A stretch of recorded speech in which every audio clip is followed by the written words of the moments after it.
The latest installment from Creative Industries is a Total War Saga Troy, a visually appealing Rome Attila-esque Total War game, but how does it stand next to other titles in the series? Let's discuss. So it has come to this.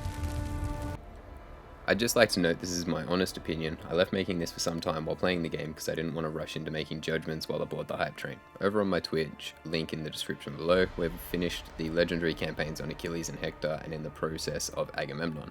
Off stream I've also been doing Odysseus, so without further ado, let's get into this. Before you get into the game, you have your character selection. You will get a fantastic overview of the faction. Firstly, on the top, you'll get a description of their unique abilities. Management tabs, I'm not quite sure what to label these, but you'll also find useful information on the buffs they get, a unit preview, and some information on the character and their winning conditions. You are the ultimate warrior, king of Thea, and commander of the Myrmidons. Glory in battle is my God-given fate. As soon as you enter the game, you get a rundown we all know and love from Total War games, giving you a rundown of the game world, your targets, and hinting in a direction you may want to go. The visuals are gorgeous to follow up from Three Kingdoms, which is gorgeous in its own right. These to me are just a clearer visual.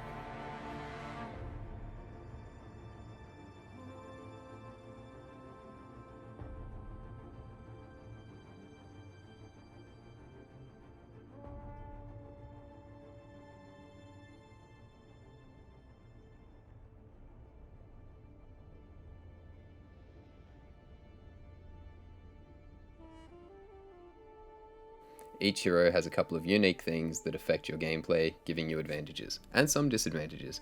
Achilles needs to flex his ego and prowess by challenging generals from other factions, while also managing his mood swings, while Sparta, for instance, allows you to capture raised settlements at greater distance for larger cost of your resource.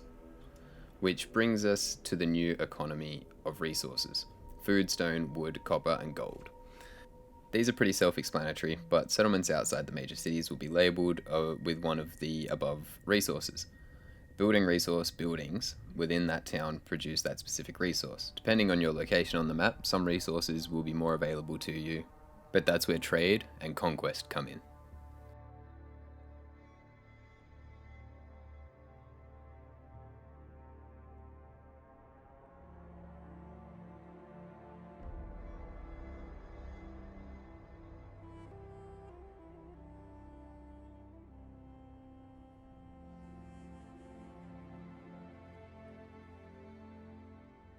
Before I move on to combat, I'll quickly mention Divine Will. I think this is a fantastic little option that grants you assistance from one or multiple of the gods. The higher your affinity level with the gods is, the better the perks. They can really save you when you get yourself into some sticky situations.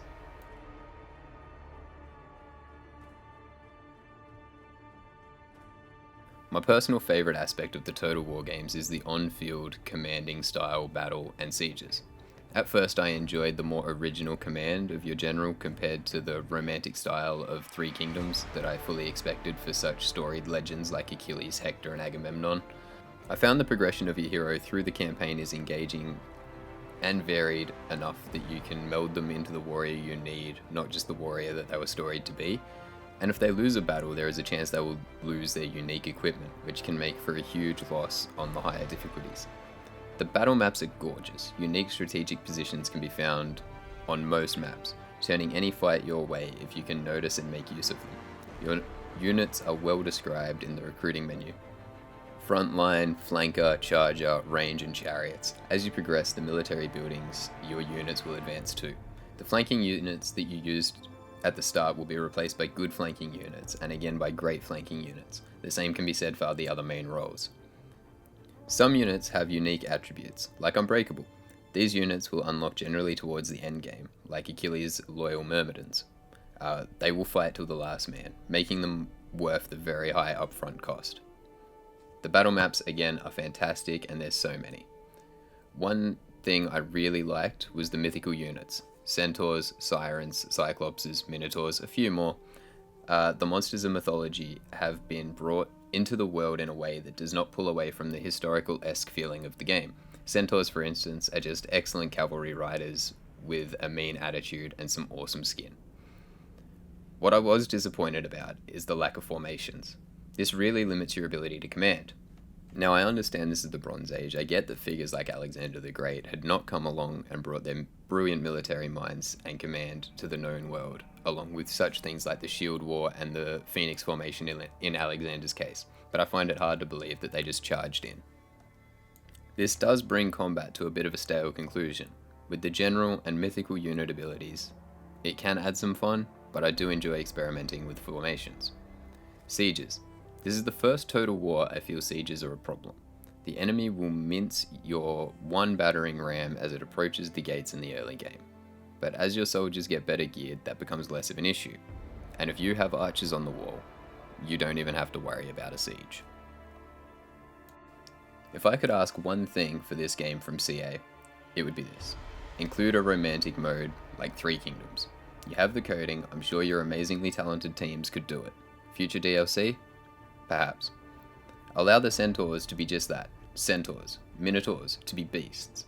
Take the dueling system from Three Kingdoms and apply it to this. Imagine playing as Achilles and rocking up at Troy's gates and entering the epic duel of the legends. Epic, right? Could sway the entire battle, just one good fight. In conclusion, I think the initial hype of this game made it better than it was, and it took some time for that hype to die down. That's not to say it's a bad game, it's definitely not. If you enjoyed Rome 2/Attila style Total War games, this is probably for you. If you're new to Total War games, I would say this is a good starting place. The one major negative I have to say is this game doesn't quite feel like it's on the scale of what I dub a main Total War game, like your Warhammer 2, your Attilas, Three Kingdoms, etc. Map-wise, it is big, but the replayability may not be there, like it would with any of the other games I just mentioned. Titles where you could choose a whole nother, entirely different faction with its own goals, issues, and nuances. So for your money, at the moment, Troy is 75 Australian dollars. For 15 more, you could pick up any of the above listed games on Steam, with, like I said, what I believe to be a lot more replayability. For instance, I recently went back to Rome 2, which came out in 2013. It still looks playable, little dated, but definitely still playable, and recreated Alexander the Great's empire, subjugated the factions that were appropriate, had an amazing time. Challenges like that I can't see happening in Troy. Wait for a sale, and you can save big on Total War games on Steam. Side note, this is a massive improvement from the previous Saga game, Thrones of Britannia, so just stay away from that one. So in summary, how do I rate a Total War Saga Troy? Graphics, a solid 7. Gameplay, a 7. Replayability, at least a 4. Pros, it's a great starting point for new players. The resource system is a nice step up from just gold and food. Battle maps are very well done. Took a while to get repeats, and most have a great tactical position that you can take advantage of. It's a good use of mythical units. I really enjoyed this clever use. The cons, the diplomacy sucks. It feels like scam-plomacy. A massive lack of replayability outside very similar feeling roles. It's a very small unit pool. This is where a lot of the similar feeling between generals and factions comes from, I feel. Overall, I'd have to say the game is a solid 6 or a 7. There's definitely more room for improvement, but these are a lot of improvements over the last Saga game. If you managed to get through my first review, as bad as the editing is, as bad as the audio quality is, I just want to say a massive thank you. I'm doing this because I want to have fun and play games and give myself some hobbies. I hope you enjoyed it. If you want to watch me play these games and have a conversation, come by to my Twitch, the link will be in the description below. I will be making more videos. I hope to see a solid improvement in my editing abilities, but this was my first attempt on anything on Premiere, so again, thank you for getting this far, and I hope to see you next time.